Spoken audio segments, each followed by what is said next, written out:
104.5, the team, your home for New York sports. Our buddy Mike Gill is live in Philadelphia. He's on ESPN in Atlantic City now. My friend, we hung out a little while ago. I can only imagine how much you're enjoying, Draft Village. What is the scene like right there? Guys, I'm literally standing I'm spinning as I'm talking to you because everywhere I turn, there are people and events. I mean, this thing is way bigger than I ever envisioned. I was at the U.S. Open at Marion here in Philly a couple of years ago.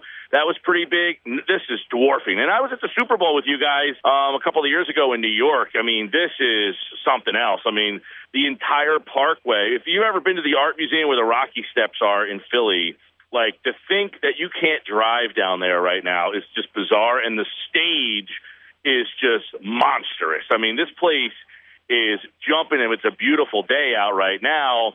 And on top of that, literally everywhere you turn, there is something to do. There is something to see. I would be pretty amazed if anybody could say that there's been a better NFL draft setup than what Philadelphia is doing right now. You mentioned that it's going to be tough to drive. Where are fans parking for this event? I have no idea. If you want to go to the art museum just as a regular patron, I don't know where you park.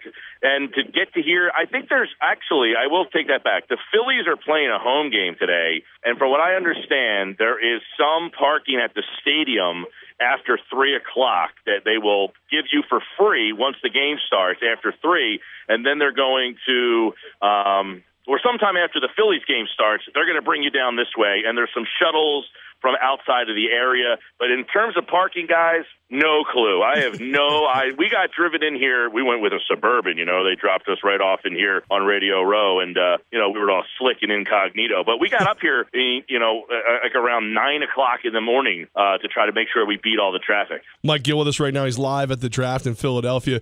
Mike, what's it? Are the fans already starting to do breathing exercises to boo Goodell? Have you seen the commish around at all? It's funny because I just was in front of the stage where the television show will take place. Goodell is going to be so far away from the street. I don't know that he's going to hear any boos. I mean, that's the podium is so far off the Parkway that they have him pretty soundproofed up there that if he's getting booed, you might not hear it. The funny part is they're really trying to pound home here that he should be cheered if you're an Eagles fan for bringing this event to Philadelphia. And if you want it to come back next year, to cheer for Goodell. So we'll see what happens. But I'll tell you, the stage is so big and it is so deep where the podium actually is. On television, it'll look like, hey, he's right there. But, man, he is far off the street. The Cleveland Browns have the number 1 overall pick. Who, in your mind, should be the number 1 overall pick? Well, it's funny that you say that because there is a bunch of stations up here that we were kind of all talking about this, and one of the stations, was here to cover Myles Garrett, and they said, look, if the Browns don't take Garrett, they're as big as idiots as they portray to be. I think most people think it's Garrett, and I think a lot of people are saying, man, can you imagine if you're Kyle Shanahan, you walk into a horrible situation, and then, boom, the Browns are the team that picks in front of you. What kind of hit lottery is that where you get to have the Browns picking in front of you? If they take Mitch Trubisky, we will be laughing about this for years because Garrett will fall to the 49ers. A lot of people have Solomon Thomas going to San Francisco, and you talk to the people around here, they think there is a legitimate chance.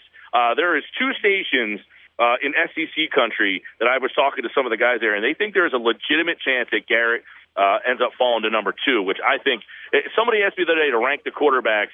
I said, I can't even rank these guys. None of them deserves to be a 1, a 2.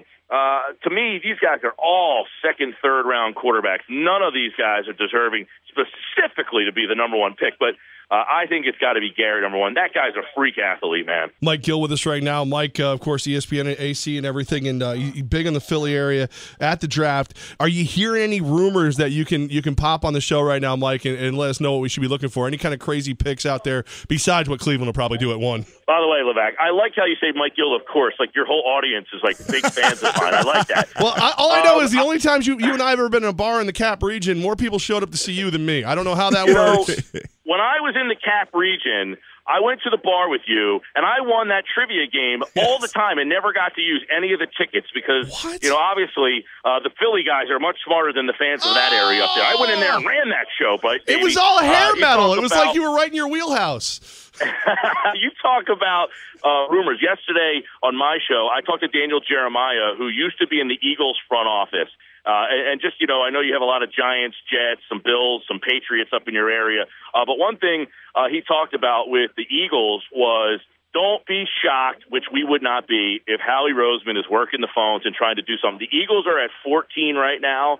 And this is what I can tell you is at 14, a lot of the guys they like, Sidney Jones hurt, Garyon Conley, all this cloud over his head. They were two guys that probably would have been 1 and 2 on their board. So don't be shocked if Howie Roseman, like he did last year, he went from 13 to 8 to 2 and took Carson Wentz.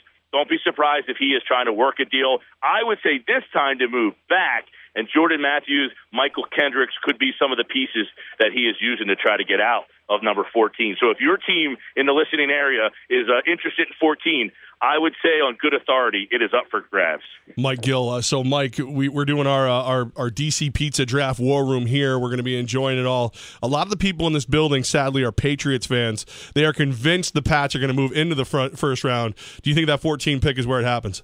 Malcolm Butler. How about that? Malcolm Butler, 14, Eagles. Boom, just like that. And the Eagles are looking to get back because this draft is deep in corners. They're in a spot where Philadelphia, I have campaigned on my show for the Eagles to go trade back, get an extra second-round pick, and go corner, corner, corner. The Eagles are so depleted in corner, but 14 for Malcolm Butler. Tell the people in your building you heard it here first. I like it. Mike, have fun, be safe. I don't know if you know how to do one without the other. We look forward to talking to you soon. Is that a cheesesteak over there? I'm in. All right, guys. See you, man. Mike, we'll talk to you soon, brother. Take care.